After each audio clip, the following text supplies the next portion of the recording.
Jason Miller didn't open the envelope right away. It sat on the kitchen table, untouched, for nearly 3 hours, right next to his half-finished coffee and a stack of unpaid bills. The kids had already left for school. The house was quiet in that uncomfortable way that made every small sound feel louder than it should. Jason knew that silence well. He was 39 years old, living in a 2-bedroom house in a quiet suburb outside Columbus, Ohio. Not a bad neighborhood, not a great one either. The kind of place where lawns were trimmed, neighbors nodded politely, and everyone pretended they were doing just fine. The envelope had no logo, no bright colors, just his name, typed cleanly. That alone made his stomach tighten. In the United States, bad news rarely arrives loudly. It arrives calmly, professionally, in plain white envelopes. Jason finally picked it up, flipped it over, then placed it back down as if it might bite him. He told himself he'd open it later. By 6:30 p.m., his wife Emily was home from work. She taught 3rd grade at a public school, long hours, low pay, constant stress. She loved the kids, but love didn't pay the mortgage.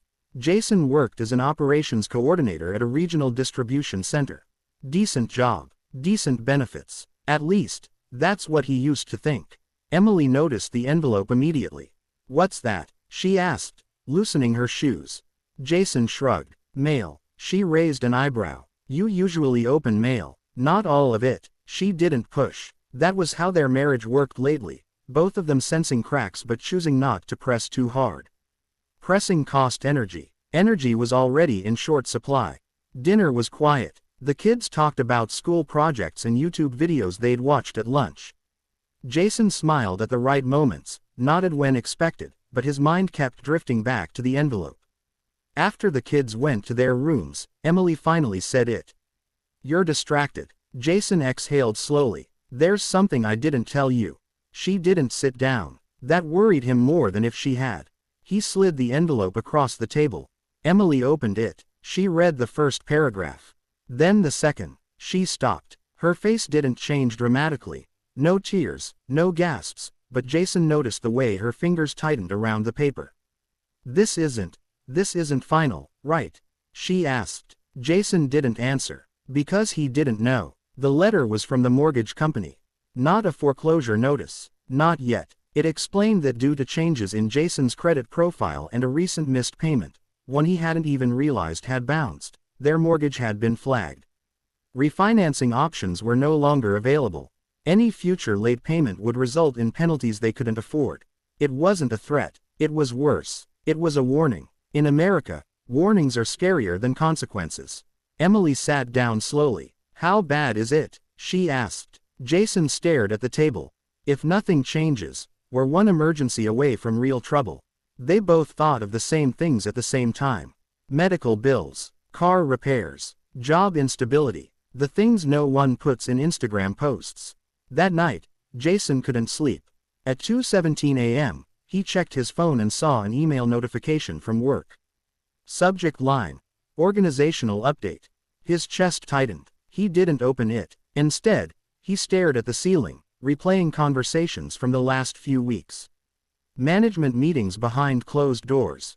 Whispers about restructuring. A coworker quietly cleaning out his desk on a Friday afternoon. Jason had always believed he was safe. That belief felt naive now. The next morning, Jason went to work like nothing was wrong. That's what people do in America. You show up, you smile, you perform stability. At lunch, his coworker Mark leaned over and said quietly, "You hear anything?"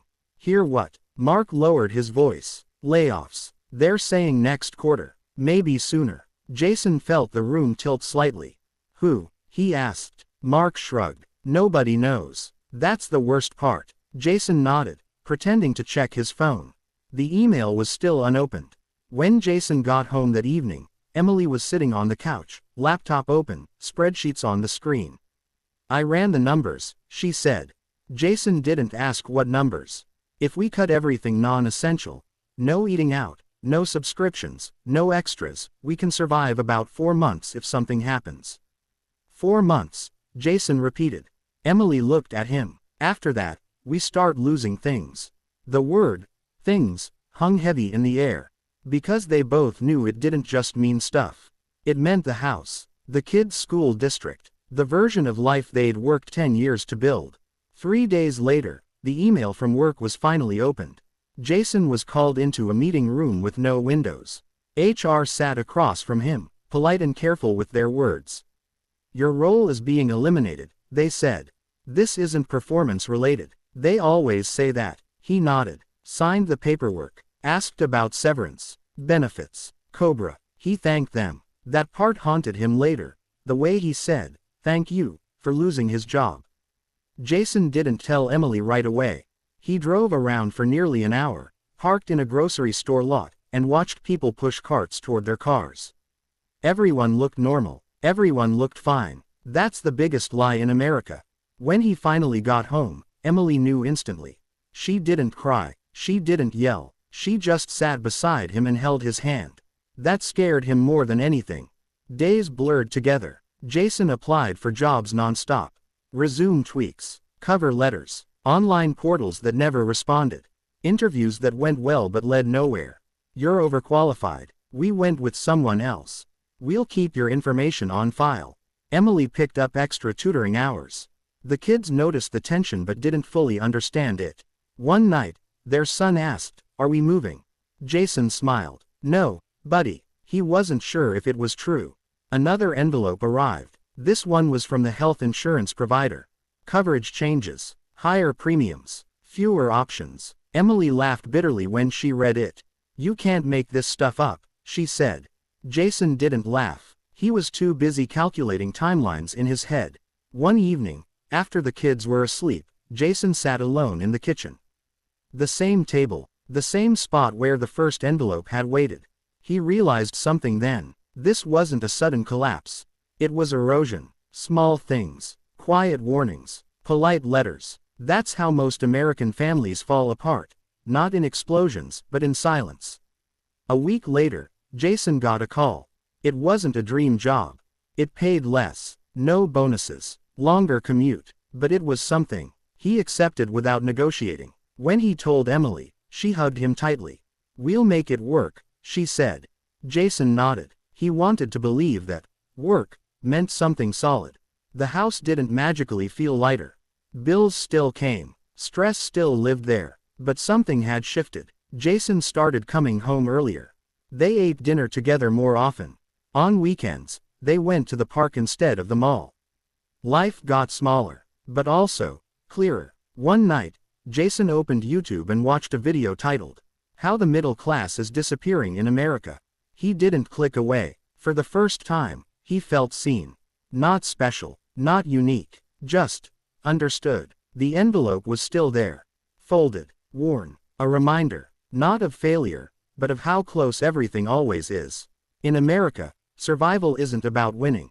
It's about staying just ahead of the next envelope. And for now, that was enough.